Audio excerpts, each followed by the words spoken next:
हम स्टार्ट करें क्लास।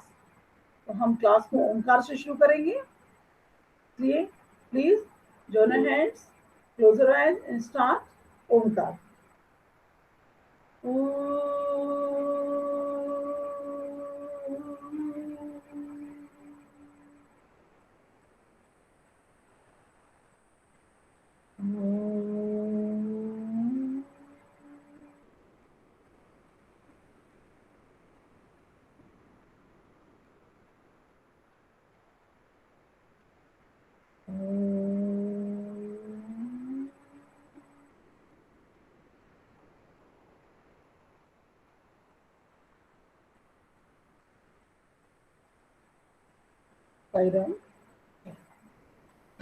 हम चाहेंगे कि आप लोग थोड़ा सा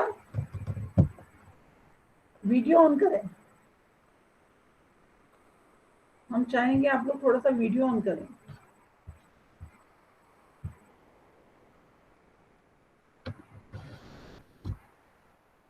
मुझे थोड़ा लगे कि हाँ कुछ पढ़ाई वढ़ाई करने के मूड में बैठे हुए हो।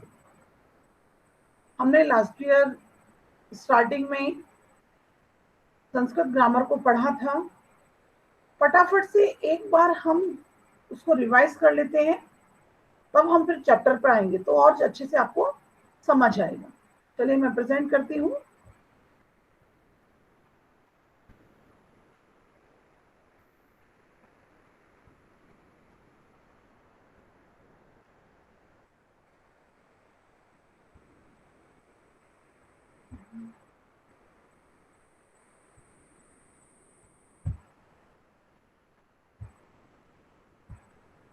स्क्रीन हमारी शेयर हो रही है अभी। आप लोगों को हमारा स्क्रीन दिख रहा है? Yes ma'am. Okay yes ma'am. ठीक है, मैं आपको स्क्रीन। अच्छा, सारे बच्चे अपना माइक ऑफ कर लें, है ना? जब हम आपसे पूछेंगे तब आप बोलेंगे, ठीक है? ये तो भाषा है कि भाषा वह क्या है, मतलब हमारे विचारों को प्रकट करने का साधन है। हम दो तरीके से प्रकट करते हैं, एक तो बोलकर और एक पढ़कर, ठीक है? तो पहला तरीका क्या है हमारा? दो रूप है। मौखिक के रूप में हम क्या करते हैं? बोलकर और सुनकर। लिखित रूप में क्या होता है? लिखकर और पढ़कर, ठीक है?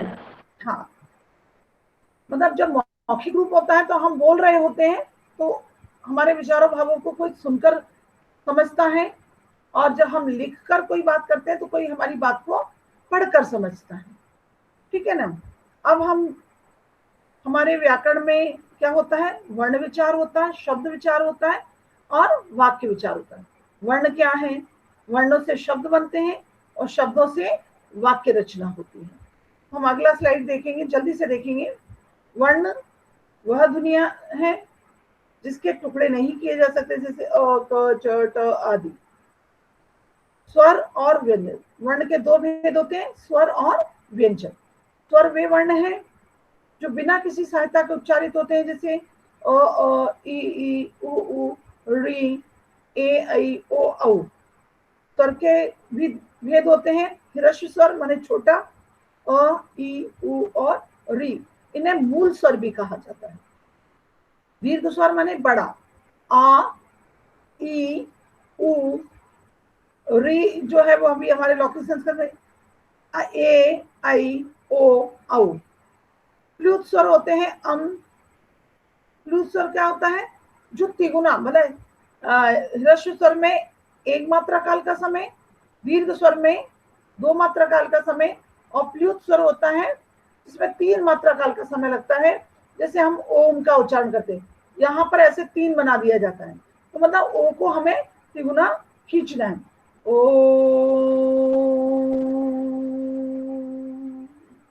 इस तरीके से, या हे राम, इस तरीके से प्लुत स्वर होता है जिसे और लंबा खींचा जाता है। अब आ जाता है स्वर की मात्राएं होती है। आयोग वह होता है, अंग अनुस्वार होता है, अह विसर्ग होती है। स्वर रहित व्यंजन को जो हम लगाते हैं उसे हलंत कहते हैं। जो स्वर रहित व्यंजन होते हैं उनमें स्वर जब नहीं होता तब उसमें हम हलंत लगा देते हैं। व्यंजन क्या है, स्वरों की सहायता से उच्चारित होते हैं, जैसे क ट त ल, इनमें हलंत लगा हुआ है, इसमें स्वर नहीं है। आपको समझ आ रहा है? Yes ma'am. हाँ मैम। स्वर में Yes, हलंत ma'am. लगता है क्या? मैम, स्वर में हलंत लगता है? नहीं, स्वर में हलंत नहीं लगता है। स्वर, यदि हलंत व्यंजन में लगता है, यदि व्यंजन में कोई स्वर नहीं है तो स्वर में हलंत नहीं लगता। स्वर तो अपने आप में स्वतंत्र है। व्यंजन के प्रकार होते हैं स्पर्श, अंतस्थ, ऊष्म और संयुक्त व्यंजन। हम नेक्स्ट स्लाइड देखेंगे फटाफट से।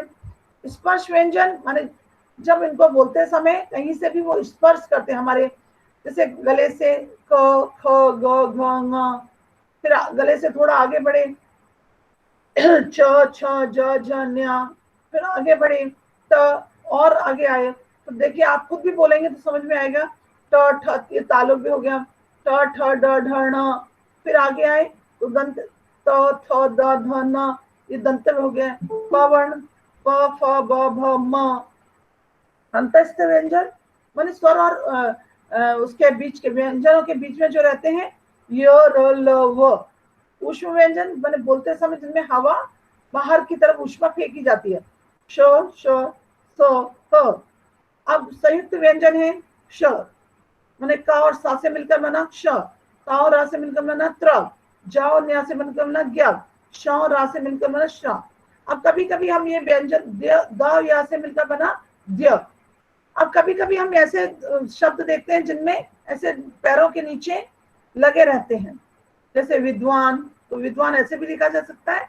अच्छा, जो पैरों के नीचे लगा है वो पूरा शब्द अक्षर होता है, और जिसके ऊपर जैसे विद्वान वहां पैरों के नीचे है तो वह पूरा है, द आधा है। बुद्धि, ध पूरा है, द आधा है। विद्या या अद्भुत, द आधा है। इस तरीके से, ठीक है। अब हमारा अगला है जैसे ब्राह्मण, चिन्ह।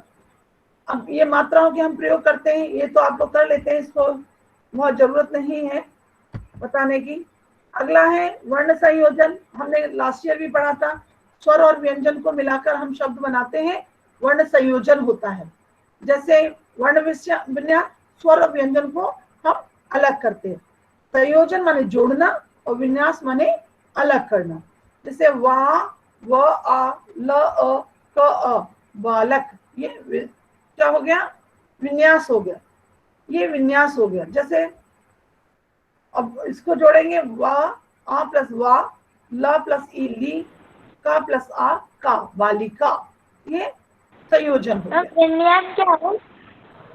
विन्यास का मतलब होता है वर्ण विच्छेद, वर्णों को तोड़ना। शब्द में से जैसे ये लिखा हुआ है कमलम, कमलम शब्द है, अब हम इसको स्वर और व्यंजनों में बदलेंगे तो ये हो जाएगा वर्ण विन्यास या वर्ण विच्छेद। ओके, चलिए नेक्स्ट। ये यहाँ पर वर्ण संयोजन और वर्ण विच्छेद से बहुत सारे प्रैक्टिस के लिए दिए गए हैं। अब आ जाते हैं शब्द। वर्ण हमने समझ लिए, अब आ जाते हैं हम शब्द पर। अनेक वर्ण, स्वर और व्यंजन को सार्थक शब्द हो जाए, माने स्वर और व्यंजन का हम मेल करें, उससे कोई अर्थपूर्ण शब्द बनता है तो वह शब्द कहलाता है। शब्द के बहुत सारे भेद होते हैं, जैसे विकारी शब्द, माने जिनमें लिंग, वचन और कारक के अनुसार परिवर्तन हो जाए वो विकारी शब्द कहलाते हैं। जैसे संज्ञा, जैसे संज्ञा पुल्लिंग होती है, स्त्रीलिंग होती है, एक वचन होता है, बहुवचन होता है। सर्वनाम भी वही होता है, पुल्लिंग स्त्रीलिंग होता है, एक वचन बहुवचन होता है कारक के अनुसार। जैसे राम ने, संज्ञा हो तो राम ने, राम से, राम को, तो कारक के अनुसार भी परिवर्तन होता है। सर्वनाम में भी इन्होंने, उन्होंने, मैंने, तुमने, इस तरीके से इनमें परिवर्तन हो जाता है, वो कहलाते हैं विकारी शब्द। क्रिया, क्रिया भी जैसे लड़का खेल रहा है, लड़की खेल रही है, तो स्त्रीलिंग के पुल्लिंग के अनुसार खेल रहे हैं, लड़कियां खेल रही हैं, या खेला था, काल के अनुसार इनमें परिवर्तन होते हैं, वो विकारी शब्द कहलाते हैं। जैसे विशेषण, अच्छा लड़का, अच्छी लड़की, तो ये इनमें परिवर्तन होते हैं लिंग, वचन, कारक और काल के अनुसार। जिन शब्दों में परिवर्तन होते हैं, जिन पदों में, वह विकारी शब्द कहलाते हैं। विकारी शब्द कौन कौन से होते हैं? संज्ञा, सर्वनाम, क्रिया और विशेषण। अविकारी शब्द माने अव्यय। अव्यय शब्द आप लोगों ने लास्ट ईयर पढ़े थे, बहुत सारे अव्यय, ये अविकारी होते हैं। इनमें लिंग, वचन और कारक के अनुसार इनमें कोई भी परिवर्तन नहीं होता है। चलिए, अब संस्कृत भाषा में हिंदी में कितने लिंग होते हैं आप बता सकते हैं? हिंदी में कितने लिंग होते हैं? बोलेंगे। पुल्लिंग और स्त्रीलिंग। लेकिन संस्कृत में 3 लिंग होते हैं, पुल्लिंग, स्त्रीलिंग और नपुंसकलिंग। नपुंसकलिंग। छात्रः, रामः, कृष्णः, ये पुल्लिंग हो गए। छात्रा, सीता, बालिका, ये स्त्रीलिंग हो गए। नीडम, पुष्पम, फलम, जलम, ये नपुंसकलिंग हो गए। आप लोगों ने पिछले साल खूब सारी प्रैक्टिस की थी ना इन शब्दों की? मैम नपुंसकलिंग कैसा रहता है? हाँ, अजीब। नपुंसकलिंग क्या? मैम वो पूछ रहे हैं नपुंसकलिंग कैसे रहता है? नपुंसकलिंग क्या होता है? नपुंसकलिंग नॉन लिविंग थिंग्स जो रहते हैं वो नपुंसकलिंग रहते हैं। जो भी नॉन लिविंग थिंग्स रहते हैं। हाँ मैम आप क्या बोल रही हैं? जो भी नॉन लिविंग थिंग्स रहती हैं वह नपुंसकलिंग कहलाती हैं। जैसे नीडम घोंसला, फूल, फल, जल, ये सब नपुंसकलिंग है। अब इसके बाद आता है, अब जैसे संस्कृत में वचन भी 3 प्रकार से होते हैं, हिंदी में 2 होते हैं, एक वचन, एक है तो एक वचन, और एक से अधिक है तो बहुवचन। लेकिन संस्कृत में एक है तो एक वचन, 2 है तो द्विवचन, और 2 से अधिक है तो बहुवचन। पुल्लिंग में क्या क्या बहुवचन क्या बनता है? अह, आउ, आहा। ठीक है। स्त्रीलिंग में आ, ए, आहा। बालिका, बालिके, बालिकाहा। नपुंसकलिंग में फलम, फले, फलानी। ओके, ठीक है। इस तरीके से इसमें रूप बनता है। अभी मैं आपको दूंगी, यहाँ पर देखिए प्रैक्टिस की गई है थोड़ी सी। मयूरः, मयूरौ, मयूराः, गज, गजौ, गजः, गजौ, गजाः, कुकुरः, कुकुरौ, कुकुराः। ये अकारांत हैं। अकारांत है माने आ से अंत होने वाले, जैसे मयूर, गज, कुकर, सिंह, बानर, ये सब अंत में इनके में अ हैं। स्त्रीलिंग आकारांत होता है। स्त्रीलिंग आकारांत माने आ से अंत होने वाला। शिक्षिका, अजा, चटका, नौका, लता। जैसे शिक्षिका, शिक्षिके, शिक्षिकाः, अजा, अजे, अजाः, चटका, चटके, चटकाः, नौका, नौके, नौकाः, लता, लते, लताः। हाँ, अब क्या है, नपुंसकलिंग हो या पुल्लिंग हो, किसी में भी र, री और श के बाद यदि न आ जाए तो ना का ऋण हो जाता है, न ण में बदल जाता है। जैसे गृहम, गृहे, गृहाणी, यहाँ री आ गया ना, तो ना का नी हो गया। पुष्पम, पुष्पे, पुष्पाणी, नी लिखा हुआ है यहाँ, गलत लिखा हुआ है, पुष्पाणी। नेत्रम, नेत्रे, नेत्राणी। इसमें सब में क्या आ रहा है? इसमें श आ गया, इसमें री आ गया, इसमें र आ गया। लेकिन कमले, कमलम, कमले, कमलानी, इसमें र, री और श नहीं है, इसलिए यहाँ पर आनी ही रहा। ना कब परिवर्तन होता है? जब श, री, र हो तो वहां पर ना ण में परिवर्तित हो जाता है। हाँ, लेकिन अगर तीनों में से एक हो तो क्या होगा? हाँ, मैम तब परिवर्तन होगा। हाँ, बोलिए क्या बोल रहे हैं? मैम अभी आपने ये बोला कि शाह और ये सब तीनों में से अगर एक हो शब्द में तो वो परिवर्तन होगा क्या? वही तो बता रही हूं मैं। यदि श षटकोण वाला है, री ऋषि वाला है और र है, तो अंत में ये जो न है, आनी जो प्रत्यय लगा हुआ है वो आनी हो जाता है, ण हो जाता है, न का ण हो जाता है। हाँ, यदि वो आधा न है, हलंत लगा हुआ है, तो वो ण नहीं होगा। जैसे उदाहरण के तौर पर हम राम का शब्द रूप दे देते, जैसे रामः, रामौ रामः, रामम रामौ रामान, रामाण नहीं होगा, रामान होगा क्योंकि न हलंत है। लेकिन तृतीय व्यक्ति में रामेण, क्योंकि राम ना वहां पर पूरा है। इस तरीके से पुरुष होते हैं हमारे 3, इसी के अनुसार हम क्रियाओं का प्रयोग करते हैं। हम कर्ता के अनुसार हमारे 3 पुरुष होते हैं, 3 पुरुष के अलग अलग कर्ता होते हैं। प्रथम पुरुष का कर्ता क्या होता है? संज्ञा शब्द। जितने भी संज्ञा शब्द, जितने भी नाम हैं, वो प्रथम पुरुष के कर्ता हैं, और उनके लिए प्रयुक्त सर्वनाम भी प्रथम पुरुष का कर्ता होता है। अब आपको इतना डिटेल में जानने से अच्छा है कि आप क्या समझें, आप देखें कि मध्यम पुरुष और उत्तम पुरुष को हम समझ लें, और यदि उसके बाद बचा हुआ कुछ है तो प्रथम पुरुष का कर्ता हो जाएगा। जैसे उत्तम पुरुष माने बोलने वाला, वक्ता, मैं और हम। मध्यम पुरुष माने श्रोता, सुनने वाला, तुम। तो यहां पर हम ये देख लें, अहम, आवाम, वयम, ये 3 उत्तम पुरुष के कर्ता हैं। त्वम, युवाम, यूयम, ये मध्यम पुरुष के कर्ता हैं। और उसके बाद जितना भी है पूरा सारा प्रथम पुरुष का कर्ता है। ठीक है। भवान माने आप शब्द भी प्रथम पुरुष में ही जाता है, चाहे वो स्त्रीलिंग हो, पुल्लिंग हो या नपुंसकलिंग हो। ठीक है ना। चलिए मैं फास्ट कर रही हूँ। जैसे हाँ, अब संज्ञा के बदले में सर्वनाम। अब देखिए सर्वनाम, पुल्लिंग सर्वनाम देखिए, वह के लिए आता है तत्, क्या रूप बनता है? सहा, तौ, ते। यह के लिए आता है एतत्, सह, एषः, एतौ, एते। किम के लिए आता है, क्या के लिए आता है? किम, कह, कौ, के। ओके। स्त्रीलिंग में भी वही है, तद, एतद और किम। रूप बनता है सा, ते, तहा, एषा, एते, एताः, काह, का, के, काहा। नपुंसकलिंग में भी वही है, तद, एतद और किम। तत्, ते, तानि, एतत्, एते, एतानि, कम, के, कानि। ये हमारे क्या है? हमारे सर्वनाम है। संज्ञा के स्थान पर यदि हम सर्वनाम का प्रयोग करते हैं तो। चलिए नेक्स्ट। इसमें वही रूप दिए गए हैं, शब्द रूप आपको प्रैक्टिस के लिए मैं दे दूंगी। जैसे यहाँ पर उसने पुल्लिंग शब्द की प्रैक्टिस की है, आप लोग स्क्रीनशॉट ले लीजिए, इससे आपको एक बार पूरा आ जाएगा।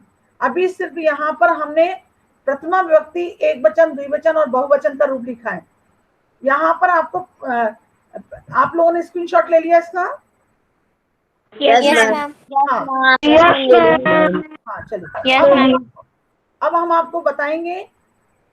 ठीक है, ध्यान से सुनिए। अब हम आपको बताएंगे कि आपको करना क्या है। यहाँ पर तो क्या है, सिर्फ प्रथमा विभक्ति ही दी हुई है। ठीक है, यहाँ पर केवल प्रथमा विभक्ति दी गई है, लेकिन आपको केवल प्रथमा विभक्ति नहीं लिखनी है। आपको कृषक शब्द है, इसका प्रथमा विभक्ति लिखना है, अज की द्वितीय लिखना है, ताल की तृतीय विभक्ति लिखना है, राम की चतुर्थी विभक्ति लिखना है, तीनों वचन है। देव की पंचमी विभक्ति लिखना है, नर की षष्ठी, बानर की सप्तमी, मूषक की संबोधन। क्लियर हो गया ये आपको? Yes, ma'am. हाँ, Yes, ma'am. ऐसे ही स्त्रीलिंग का प्रथमा माला, द्वितीय वीणा, तृतीय वाटिका, चतुर्थी महिला, चटका पंचमी, षष्ठी कन्या, वृद्धा सप्तमी और राधा संबोधन। इनके आपको लिखकर मुझे व्हाट्सएप करना है ग्रुप पर ही। ये आपको आज का होमवर्क रहेगा। ठीक है। नपुंसकलिंग में क्या करना है? कौन पूछ रहा है ये? मैं देवांश। बेटा इनको आपको लिखना है, शब्द रूप लिखना है आकारांत के। अब नपुंसकलिंग में क्या करना है? फल की प्रथमा विभक्ति लिखनी है, जल की द्वितीय, क्षेत्र की तृतीय, ऋतु की मैम इस पेज की भी लिखनी है? हाँ मैम इस पेज की भी लिखनी है क्या? और नहीं तो क्या, इसका स्क्रीनशॉट लो ना। नपुंसकलिंग आपको पुल्लिंग, स्त्रीलिंग और नपुंसकलिंग शब्द यहाँ पर आपको दिए जा रहे हैं कि हर एक विभक्ति का शब्द अलग अलग होगा, जिससे आप बहुत सारी प्रैक्टिस कर पाएंगे। क्लियर हुआ?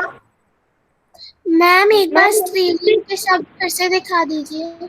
स्त्रीलिंग के आप यही तो है, ये वाला स्क्रीनशॉट लिया होगा, ये तो प्रथमा विभक्ति दी है, सब पूरे हर एक शब्द की प्रथमा विभक्ति दी हुई है। ओके, हर एक शब्द की प्रथमा विभक्ति दी हुई है। यहाँ पर आपको अलग अलग शब्दों में अलग अलग विभक्तियां लगानी है। और जैसे मान लीजिए कृषक की प्रथमा विभक्ति कृषकः कृषकौ कृषकाः, अज की द्वितीय विभक्ति अजम अजौ अजान, ताल की तृतीय विभक्ति तालेन तालाभ्याम तालई, राम की चतुर्थी विभक्ति रामाय रामाभ्याम रामेभ्य, देव की पंचमी विभक्ति देवात देवाभ्याम देवेभ्य, नर की षष्ठी विभक्ति नरस्य नरयो नरानाम, वानर की सप्तमी विभक्ति वानरे वानरेयो वानरेषु, मूषक की संबोधन हे मूषक हे मूषकौ हे मूषकः। इसी तरीके से हाँ मैम ये हमें ग्रुप पर भेज टास्क के ऊपर, उसको only admin can send message है। क्या कह रहे हो मैम ये कि हमें ग्रुप पर भेजना है, तो उस पर ग्रुप में तो सिर्फ एडमिन ही सेंड कर सकते हैं। Yes ma'am. अच्छा ठीक है, मैं आप लोग मुझे पर्सनल भेज देना, ठीक है मैम? कब तक मैम? मुझे आज के क्या है वेडनेसडे, फ्राइडे तक चाहिए मुझे। मैम एक बार आप ये तीनों चीजें व्हाट्सएप ग्रुप पर भेज दीजिएगा। कौन बोल रहे हैं ये? मैम देवांशी। आप स्क्रीनशॉट क्यों नहीं ले रहे हैं? मैम क्लियर नहीं दिख रहा है। देखिएगा, आप स्क्रीनशॉट लो, क्लियर आ जाएगा, जब आप उसको जूम करेंगे तो आ जाएगा। क्लियर करो। मैम मैम मैम क्लियर है। चलिए इसी तरीके से मैम आपको हाँ मैम हाँ बोलो। मैम ऐसे ये राम है तो मैम राम की पूरी विभक्ति लिखनी है क्या मैम? कौन बोल रहा है ये? मैम वैशाली। वैशाली, अभी क्या समझाया था मैंने? अब जो जस्ट मैं अभी समझा कर हटती हूँ वैशाली, वही प्रश्न आप डाउटफुल रहता है आपका। कोई बच्चे से बताओ क्या बताया था मैंने अभी? मैम ने बताया था कि कृषका की प्रथमा विभक्ति लिखना है, आजाद की द्वितीय विभक्ति, ताला की तृतीय विभक्ति, राम की चतुर्थी विभक्ति, देव की पंचमी विभक्ति, नर की षष्ठी विभक्ति, वानर की सप्तमी और मूषक की संबोधन लिखना। और सबका रूप बता के मैंने लिखा है, एक वचन द्विवचन।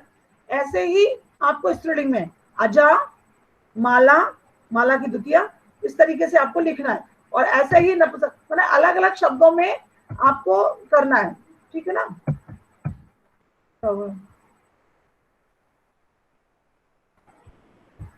अलग अलग शब्दों में। अब जैसे इसका भी स्क्रीनशॉट ले लो, तो आपके पास प्रथमा द्वितीय तृतीय चतुर्थी पंचमी षष्ठी सप्तमी और संबोधन, इतने सारे शब्द आपको मिल जाएंगे अलग अलग विभक्तियों में लिखने के लिए। जैसे फलम फले फलानी प्रथमा विभक्ति, जलम जले जलानी द्वितीय विभक्ति, क्षेत्रेण क्षेत्रभ्याम क्षेत्रई तृतीय विभक्ति, गृहाय गृहाभ्याम गृहेभ्य चतुर्थी, फिर छत्रात् छत्राभ्याम छत्रेभ्य पंचमी। इस तरीके से आपको लिखना है। ओके, नेक्स्ट यहाँ पर ये वाला, सॉरी, अब यहाँ पर देखिए धातु रूप, किन किन शब्दों को क्या क्या हम बोलते हैं? खाद, पत, दृश्य, गम, चल, हस, भाव, द, स्था, पा, वद, भ्रम, पच, तिरी। ये मतलब क्या है? ये धातुएं हैं, माने क्रियाएं हैं। जैसे पठ माने पढ़ना, खाद माने खाना। चाहो तो आप लोग इसका भी स्क्रीनशॉट ले सकते हो। जिससे अभी मैं फिर से आप लोगों को लकार दूंगी, ठीक है ना? कैसे लकार लिखना है, कैसे प्रैक्टिस करनी है लकार की, कैसे प्रैक्टिस करनी है लकार की, देखो मैं बताती हूँ। जैसे आपका सबसे पहला शब्द है पठ, ठीक है? पठ धातु है आपका। आप सबसे पहले कौन सा ले रहे हैं? लट लकार वर्तमान काल। बहुत ध्यान से सुनिएगा, मैं समझा रही हूँ। मैम ये भी कॉपी में लिखना है? हाँ, ये भी कॉपी में लिखना है। क्योंकि आपको शब्द रूप और धातु रूप की एक बार प्रैक्टिस हो जाएगी, आपको एक एक 1 बाई 1 करके मैं प्रैक्टिस करवाऊंगी व्याकरण का साइड बाई साइड, ठीक है ना, और उनको याद भी करना है आपको, है ना। तो जैसे देखिए, आप सबसे पहले आपने हेडिंग डाली लट लकार वर्तमान काल, और आपने कॉलम बनाया पुरुष, एक वचन, द्विवचन और बहुवचन, ऐसे करके आपने, अब पुरुष में आपने लिखा प्रथम पुरुष, प्रथम पुरुष में आपने ले लिया पठ धातु, पठती, पठतः, पठंती। देखिए मध्यम पुरुष में पठ मत लीजिए, मध्यम पुरुष में क्या लीजिए, खाद, खादसी, खादतः, खादस, खादती, खादसी, खादथः, खादथ। अब उत्तम पुरुष में क्या लेंगे, दृश्य, दृश्य किसमें बदल जाता है, पश्चिम। मैम पत, हाँ मैम पत भी लेना है ना। अच्छा पत रह गया, चलिए पत ले लेते हैं। पत आप लोग स्क्रीनशॉट लेंगे तो पहले 3 लट लकार में ले लेते हैं। तो पत, पतामी, पतावह, पतामह, इस तरीके से ये आपके 3 धातुएं लट लकार में आ जाएंगी। अब चलते हैं, आप लंग लकार लिखेंगे, तो लंग लकार में प्रथम पुरुष में दृश्य धातु लेंगे, लेकिन दृश्य धातु किस रूप में चलेगी, पश्य के रूप में। अपश्यत, अपश्यताम, अपश्यन। चल धातु मध्यम पुरुष में लेंगे, अचलह, अचलतम, अचलत। गम धातु आप लेंगे उत्तम पुरुष में, और वो किस रूप में चलेगी, गच्छ के रूप में, अगच्छम, अगच्छाव, अगच्छाम। अब आ जाते हैं आप लृट लकार, लृट लकार में प्रथम पुरुष के लिए हमने ले ली लिख धातु, लिख धातु लृट लकार में हो जाती है लेखिष्यति, लेखिष्यतः, लेखिष्यन्ति। हस धातु हशिष्यसि, हशिष्यथः, हशिष्यथ। अब आ जाता है नृत धातु, नृत धातु उत्तम पुरुष में हम लेंगे तो नर्तिष्यति, न सॉरी नर्तिष्यामि, नर्ती हो जाएगा, नर्ती, नर्तिष्यामि, नर्तिष्यावः, नर्तिष्यामः, ठीक है। ये हमारी 9 धातुएं हो गई। हमने लट लकार ले ली, लंग लकार ले लिया, और हमने ले ली लोट लकार। अब हमारे पास आ जाता है, सॉरी लृट लकार, अब हमारे पास आ जाता है लोट लकार। लोट लकार में हम धाव धातु ले लेंगे प्रथम पुरुष में, क्या बनेगा, धावतु, धावताम, क्या होगा, धावंतु, ठीक है। फिर दा धातु यच्छ रूप में क्या होगा, यच्छ, यच्छतम, यच्छत।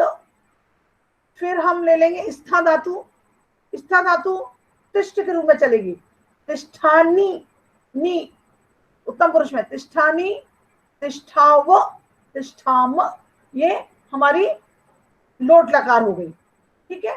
और आपको देखना है तो धातु ये लेते जाइए, 3-3 धातु हर एक लकार के लिए ले लीजिए, और आपके बुक में पीछे लट लकार कैसे लिखा जाता है, लग लकार कैसे लिखा जाता है, उसकी प्रैक्टिस आपको करनी है, ठीक है। चारों लकारों, हाँ विधिलिंग लकार भी लिखना है क्या? अभी नहीं, अभी नहीं विधिलिंग लकार, अभी आप 4 की प्रैक्टिस कर लीजिए, ओके, 4 की प्रैक्टिस कर लीजिए, ठीक है। चलिए नेक्स्ट स्लाइड क्या है, इसमें भी बहुत सारी धातुएं दी गई हैं, चाहे तो आप लोग स्क्रीनशॉट ले लीजिए।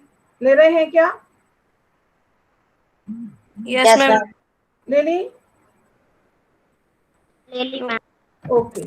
चलिए अब ये तो यहाँ पर वही है कि लकार क्या क्या है, शब्द रूप कौन कौन से हैं, कैसे रूप बनते हैं, ये सब आपने प्रैक्टिस की हुई है। ये तो पठ धातु के, चल धातु, ये पूरे प्रैक्टिस में ही आते हैं, तो ठीक है। मैम आप इस क्लास में ये सब पढ़ाएंगी? क्या पढ़ाएंगी क्लास? नहीं, अब कुछ नहीं पढ़ाएंगे मैम। ग्रामर का कुछ भी नहीं? कैसा ग्रामर का कुछ भी नहीं मतलब? मैम आपने अभी इतने सारे नोट्स दिखाए, मतलब ये सारे ही पढ़ाएंगे आप? ये तो हमने आपको लास्ट ईयर ही पढ़ा दिए थे, यस मैम। ये सारे हमने आपको लास्ट ईयर पढ़ा दिए थे। ये तो आज मैंने रिवाइज किया है आपको, ये तो हमारा पूरा लास्ट ईयर पढ़ाया जा चुका था, बस हमने इसलिए रिवाइज शुरू किया है कि थोड़ा थोड़ा आपसे प्रैक्टिस करवाना शुरू करेंगे। ये सारा कुछ हमने लास्ट ईयर पढ़ाया हुआ है आपको, ठीक है ना। अब ये दोबारा नहीं रिपीट करेंगे, अब आप आपकी प्रैक्टिस रहेगी। अब हम चलते हैं अपने पहले पार्ट पर, सुभाषितानी। पहला पार्ट जो हमारा है वो है सुभाषितानी। चलिए मैं स्क्रीन प्रेजेंट करती हूँ और उसको आप लोग समझेंगे। मैं टाटा एस से रखूंगी आपका, क्योंकि उसमें पहले हैंडबुक है, उसमें थोड़ा सा यदि कहीं पर मात्रा की मिस्टेक होगी। हाँ बोलिए। मैम मैम इस बार आप पाठ का अनुवाद भी लिखवाएंगी? यस, लिखवाऊंगी नहीं, आपको खुद लिखना पड़ेगा।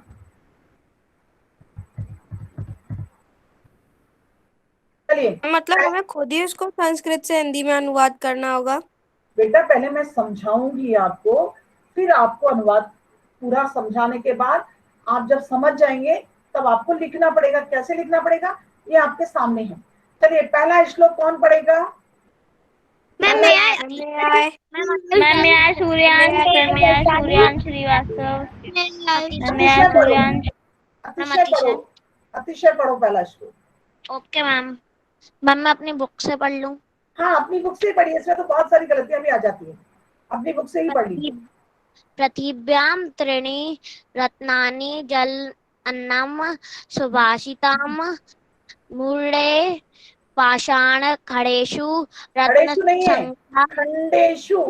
खंडेशु यहाँ पर ये श गलत लिखा हुआ है, षटकोण वाला श होगा। आप लोग अपनी बुक निकाल के रखिए हमेशा, ठीक है। सभी बच्चों के पास बुक है? No ma'am. Yes ma'am. मेरे पास है। सब बच्चे बुक लेके रखो। अभी तो कोई ऐसा पिछली बार तो चलो लॉकडाउन था, आप नई क्लास में आए थे, आपको प्रॉब्लम थी। हर एक बच्चे के पास बुक होनी चाहिए। मैं नेक्स्ट क्लास में हर एक बच्चा अपनी वीडियो ऑन करके मुझे बुक दिखाएगा कि मेरे पास बुक है। समझ आ रहा है?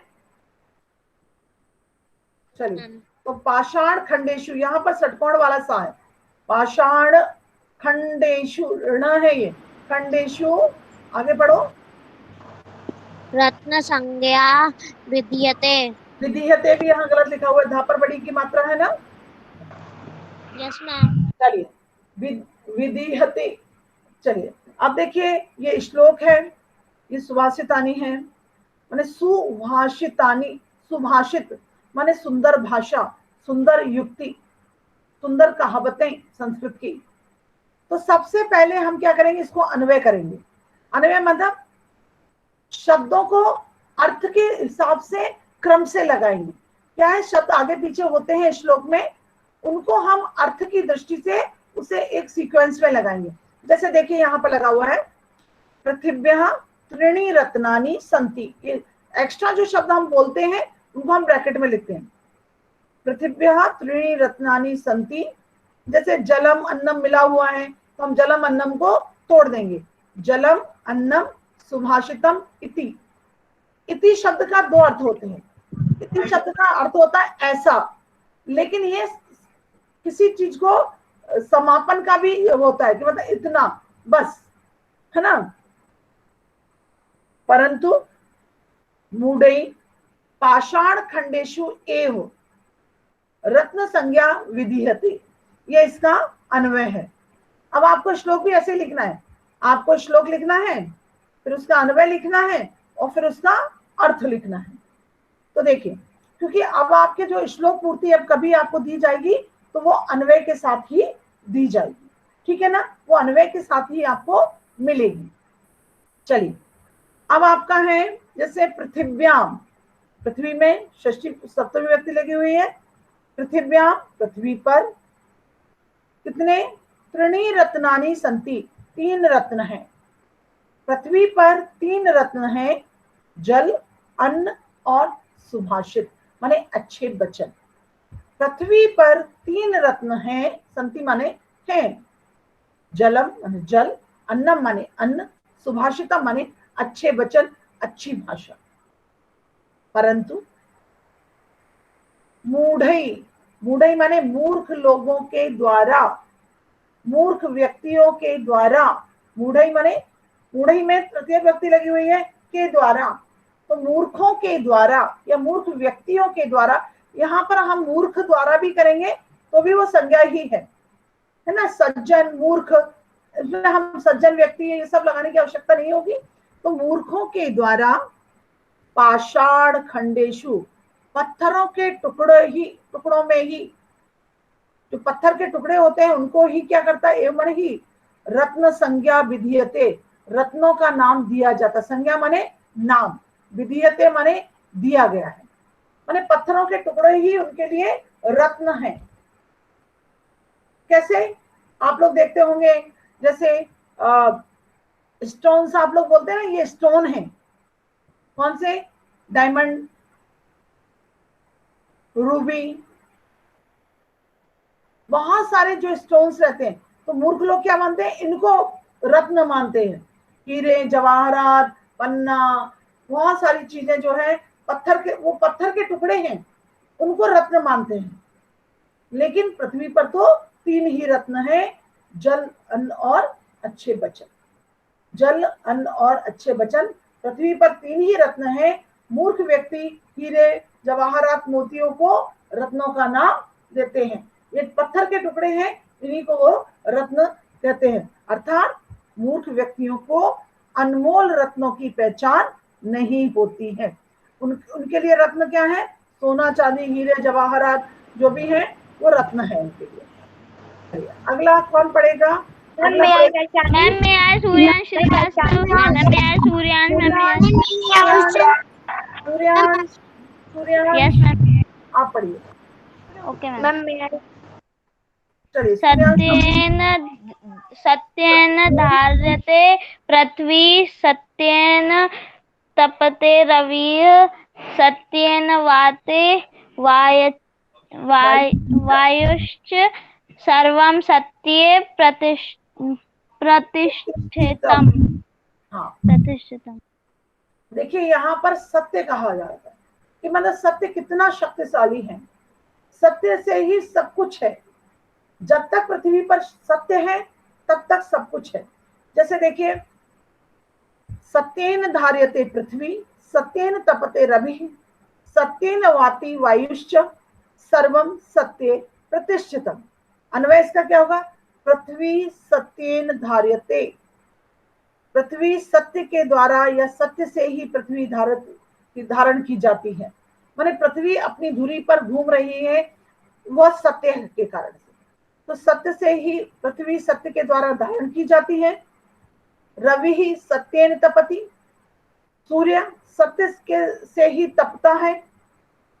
वायु सत्येन वाति च, और हवा, च माने और, वायु माने हवा, सत्येन माने सत्य के द्वारा ही या सत्य से ही, वाति माने बहती है। सर्वम सत्य प्रतिष्ठितम अस्ति, सब कुछ सत्य में ही प्रतिष्ठित है, स्थापित है। सत्य से ही धरती धारित की जाती है, पृथ्वी सत्य से ही सूरज तपता है, सत्य की ही वायु बहती है, और सब कुछ सत्य में ही प्रतिष्ठित होता है। चलिए नेक्स्ट, एक नाम मुझे याद था, उसने बोला था देवांश द्विवेदी। वैशाली नेक्स्ट नंबर आपका आ जाएगा। देवांश, आप मुझे सुन रहे हैं? मैम। चलिए, यस मैम, यस मैम। चलिए देवांश पढ़िए इस श्लोक को। मैम, दाने अस्ति शौर्य च विज्ञाने विनये नये विस्मयो न कर्तव्य बहुरत्ना वसुंधरा। हाँ, दाने तपसी शौर्ये च विज्ञाने विनये नये विस्मयो न ही कर्तव्यो बहुरत्ना वसुंधरा। माने वसुंधरा माने पृथ्वी बहुत सारे रत्नों से भरी हुई है, अलग अलग जगहों पर। जैसे दान में, यहाँ पर देखिए, दाने तपसी शौर्ये च विज्ञाने विनये नये च विस्मयः न ही कर्तव्य, यतो ही, यनो ही लिखा हुआ, यतो ही वसुंधरा बहुरत्ना अस्ति। अब जैसे देखिए, दान में, तपस्या में, वीरता में, विज्ञान में, विनम्रता में, नीति में, इन सभी कार्यों में आश्चर्य नहीं करना चाहिए। विस्मयो माने आश्चर्य नहीं, कर्तव्य नहीं करना चाहिए। यतो ही, क्योंकि वसुंधरा माने पृथ्वी, बहुरत्ना अस्ति माने बहुत से रत्नों से भरी हुई है। अब आपको लग रहा होगा कि दान, तपस्या, वीरता, ये सब बहुत सारे रत्न हैं। कैसे? जैसे दान में हमारे यहाँ किस कौन कौन फेमस है, बता सकते हैं? दान करने के लिए कौन फेमस है हमारे यहाँ? हम सबसे ज्यादा कर्ण है, राजा शिवी है, राजा शिवी भी है। तपस्या में कौन प्रसिद्ध है हमारे यहाँ? तो हजारों लोगों ने तपस्या की है। ध्रुव है, भागीरथ है, और भगीरथ है, बहुत सारे लोगों ने अपने तपस्या से, ये रत्न कौन से हैं? रत्न हीरे जवाहरात मोती सोने माणिक ये नहीं, बल्कि दान करने में जो पुरुष, जो मानव हुए हैं, वो उनकी बात यहाँ की जा रही है। शौर्य हमारी वीरता में, वीरता अनेक हमारे इतिहास, हमारे भारतीय वीरों से भरा पड़ा हुआ है। तो बहुरत्नों वाली, माने आश्चर्य नहीं करना चाहिए, क्योंकि पृथ्वी तो बहुत सारे रत्नों से भरी हुई है। जो विज्ञान में बहुत सारे हमारे यहाँ पर जो विज्ञान है, अलग अलग जगहों का अलग अलग विज्ञान, मतलब क्षेत्र, अलग अलग विज्ञान के अलग अलग क्षेत्र हैं, जिनमें बहुत सारे वो हुए हैं, क्या आविष्कार हुए हैं। विनम्रता में, विनम्रता को भी लेकर बहुत सारी हमारे यहाँ पर उदाहरण प्रस्तुत है। नीति में भी, नीति के लिए कौन कौन फेमस है? विदुर, चाणक्य, बहुत सारे लोग हैं, क्योंकि इन लोगों से पूरी पृथ्वी इतनी भरी हुई है इन उदाहरणों के द्वारा, इसलिए हमें आश्चर्य नहीं करना चाहिए। चलिए मैम, नम्रता क्या है? हाँ, नम्रता माने विनम्रता, नम्रता माने विनम्रता है ना, विनम्रता के बारे में बात की जा रही है। चलिए आगे देखते हैं इसमें।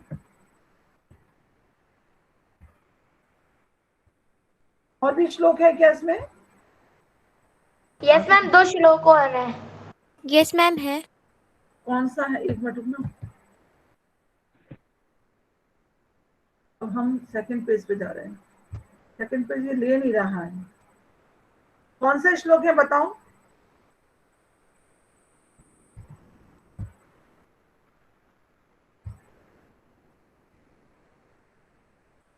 कौन सा श्लोक है? नेक्स्ट बोलो। मैं बोलूं अतिशय? मैम पढ़ के सुनाना है। मैम अतिशय बोल। अतिशय आप सुना चुके हो ना बेटा? मैम मैं सुना अनुष्का। हाँ अनुष्का सुना। शब्दिरेव सहासीत शब्दी कुर्वीत संगीतम शब्दी विर्वादम मैत्रीम च न शब्दी किंची दाचरेत। शब्द, शब्द भी नहीं है, शब्द भी। अब मेरे को यहाँ श्लोक आ जाएगा, यहाँ पर देखती हूँ एक सेकंड। चलिए ठीक है, कोई प्रॉब्लम नहीं, मैं यहाँ से इसको उठाती हूँ, लास्ट वाले श्लोक को। देखते हैं आता है कि नहीं तो मैं ओके एक काम करती हूँ, मैं वापस जाती हूँ इसको स्टॉप करके, और मैं दीक्षा पर आती हूँ जिससे। मैम शुभाषितानी का मतलब क्या है? सु माने अच्छे अच्छी, किसान। भाषितानी माने भाषाएं, अच्छी बोलियां, है ना। मैं यहाँ पर दीक्षा से लेती हूँ।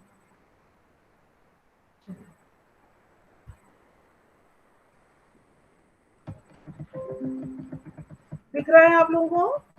Yes ma'am. Yes ma'am. Yes ma'am, दिख रहा है। Screen is visible ma'am. Okay हाँ, तो ये अगला श्लोक है सद्वी रेव। लाइट चली गई। हाँ आपके यहाँ पर गई क्या? यस मैम मेरे यहाँ भी। हाँ कोई नहीं, अभी तो 2 श्लोक है, हम उसको पढ़ लेते हैं। सद्वी रेव सहासीत, सद्वी रा जो है विसर्ग में बदल जाएगा, और एव सज्जनों के साथ ही, सह माने साथ, साहसित माने रहना चाहिए, सज्जनों के साथ ही रहना चाहिए। सद्भी पूर्वीत संगति, सज्जनों की ही संगति करनी चाहिए। सद्भीर विवादम मैत्रिम चा, और लड़ाई झगड़ा भी करो तो सज्जनों के साथ ही, माने जो वैसे लोग हैं उनके साथ ही लड़ाई झगड़ा करना चाहिए। ना असद्भी, असज्जनों के साथ, दुर्जनों के साथ। न असद्भी माने जो दुर्जन होते हैं उनके साथ किंचित आचरित, कोई भी आचरण नहीं करना चाहिए, उनके साथ कोई भी व्यवहार नहीं रखना चाहिए। सज्जनों के साथ ही उठना बैठना चाहिए, सज्जनों के साथ ही अच्छी संगति करनी चाहिए, उनके साथ ही, सज्जनों के साथ ही विवाद और मित्रता करनी चाहिए। दुष्टों के साथ या दुर्जनों के साथ, न असद्भी लिखा हुआ है, न प्लस असद्भी, दुर्जनों के साथ किसी भी प्रकार का किंचित आचरित, कोई भी व्यवहार नहीं करना चाहिए। चलिए अगला कौन पढ़ेगा? वैशाली पढ़ो। वैशाली वैशाली पढ़ो। धन धान्य प्रगेषु विद्यायाः संग्रहेषु च आहारे व्यवहारे च तत्कालजः सुखी भवेत्। अब देखिए आपने यहाँ पर दो गलत पढ़ा, एक प्रयोगेशु को कुछ और पढ़ा था, त्यक्त लज्जा। धन धान्य प्रयोगेशु माने हमें किन किन चीजों में क्या क्या चीजें देखना है। ये किसकी आवाज आ रही है? मैम प्रेम प्रेम अपना माइक ऑफ करो। प्रिंस अपना माइक ऑफ करो। यदि कोई डाउट है तो ऑन करके पूछ सकते हैं। धन धान्य प्रयोगेशु विद्याया संग्रहेशु च, धन धान्य के प्रयोग में, धन माने पैसा, धन धान्य माने अनाज के प्रयोग में, हमें धन और अनाज दोनों ही का सदुपयोग करना चाहिए। विद्या संग्रहेशु, और विद्याओं को इकट्ठा करने में, यानी जितना भी ज्ञान इकट्ठा कर सके। आहारे माने भोजन करने में, व्यवहारे माने दूसरे के साथ व्यवहार करने में। त्यक्त लज्जा, जो लज्जा को, शर्म को छोड़ देता है, सुखी भवेत् माने सुखी हो जाता है। माने बहुत सारे लोग कहते हैं ये कंजूस है, ये सर, चाहे धन हो चाहे वो अनाज हो, इनका हमें सदुपयोग ही करना चाहिए। विद्या चाहे कितना भी कोई भी बोलता रहे, जहां से भी हमें ज्ञान मिल रहा है हमें ज्ञान को इकट्ठा कर लेना चाहिए, संग्रह कर लेना चाहिए। आहारे व्यवहारे माने भोजन करते समय और व्यवहार करते समय, दूसरों के साथ अच्छा व्यवहार करते समय हमें शर्म को छोड़ दे, त्यक्त लज्जा, शर्म को छोड़ देना चाहिए, तभी हम सुखी होते हैं। चलिए अगला है हमारा, चलिए देखिए, क्षमा वशीकृति लोके क्षमया किम न साध्यते, शांति खड्गः करे यस्यः किम करिष्यति दुर्जनः।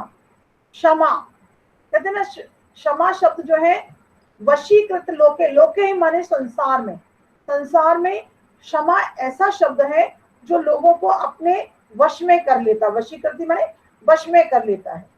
क्या होता है, कभी कोई व्यक्ति कोई गलती करता है, यदि वो व्यक्ति क्षमा मांग ले, माफी मांग ले, या दूसरे व्यक्ति को क्षमा कर दे, तो वो दूसरे व्यक्ति के मन को अपने कंट्रोल में कर लेता है।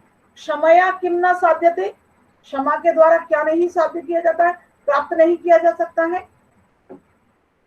शांति खड्गः करे, करे माने हाथ में, हाथ में शांति, खड्ग माने तलवार, यदि शांति की तलवार मेरे हाथ में है, किम करिष्यन्ति दुर्जना, दुष्ट व्यक्ति कुछ भी नहीं कर सकता।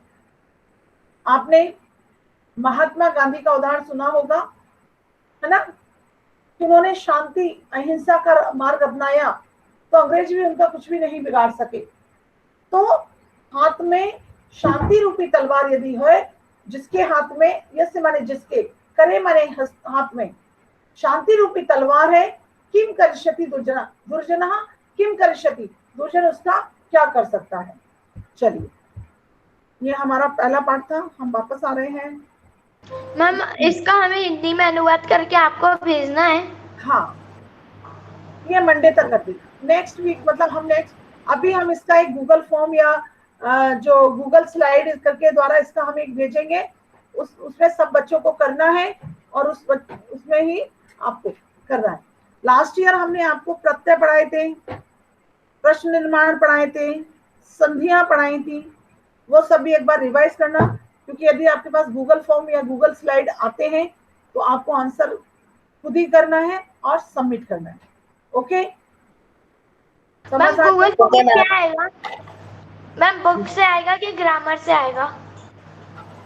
अभी मैंने क्या बताया था? अच्छा, आपने क्या सुना? मैंने क्या बताया था? वैशाली, मैंने क्या बोला था? आपने क्या सुना था वो मुझे बताइए।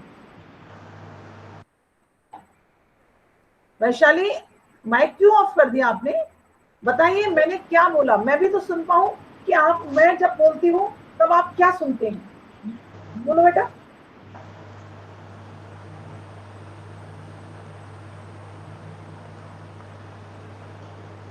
बताओ वैशाली, मैंने क्या बोला था गूगल फॉर्म और गूगल स्लाइड के बारे में? मैम आपने प्रत्यय के बारे में बोला था कि वो आएंगे गूगल फॉर्म में करना है। उसके पहले क्या बोला था? प्रत्यय और संधि, और इन सबसे पहले क्या बोला था? प्रश्न निर्माण, प्रत्यय और संधि ये पाठ के आधार पर आएंगे और पाठ की एक्सरसाइज आएगी, ये बोला था मैंने। पूरे पाठ की एक्सरसाइज प्लस उस पाठ में आए हुए प्रत्यय प्लस उस पाठ में आई हुई संधियां प्लस उस पाठ में आए हुए प्रश्न निर्माण, ये सब गूगल या स्लाइड या गूगल फॉर्म के द्वारा आपको हम भेजेंगे, क्योंकि अभी 7th क्लास में आ जाने के बाद एक्सरसाइज मैं नहीं करूंगी, आपको खुद ही एक्सरसाइज करनी है, इसलिए जब भी एक्सप्लेन किया जाए आप अच्छे से उसे पढ़ेंगे, ठीक है? मैम हाँ बोलिए। मैम हर चैप्टर का गूगल फॉर्म आप लोगी? हर चैप्टर का गूगल फॉर्म बनाएंगे, हर चैप्टर का गूगल फॉर्म आपके पास पहुंचेगा, गूगल स्लाइड या गूगल फॉर्म आपके पास पहुंचेगा। मैम और इसका कॉपी में अनुवाद, पहले एक इसका श्लोक लिखना है, फिर उसका अनुवाद लिखना है हिंदी, फिर दूसरा श्लोक ऐसे देखिए, लिखना है। पहले एक श्लोक लिखना है संस्कृत में, फिर उसका अन्वय लिखना है, फिर उसका अनुवाद लिखना है, फिर दूसरा श्लोक लिखना है संस्कृत में, फिर उसका अन्वय लिखना है, फिर उसका हिंदी अनुवाद लिखना है, ठीक है? आ गया समझ में सबको? चलिए, क्लास भी हो गई है ओवर। शांति पाठ करते हैं।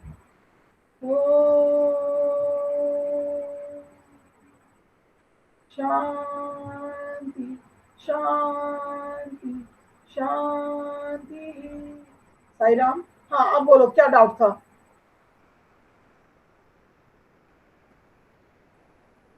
अतिशय, क्या डाउट था आपका? हम कुछ नहीं। ओके, किसी का कोई डाउट? Thank you ma'am. चलिए, कोई doubt? Thank you ma'am, bye ma'am. Ma'am thank you ma'am, bye ma'am.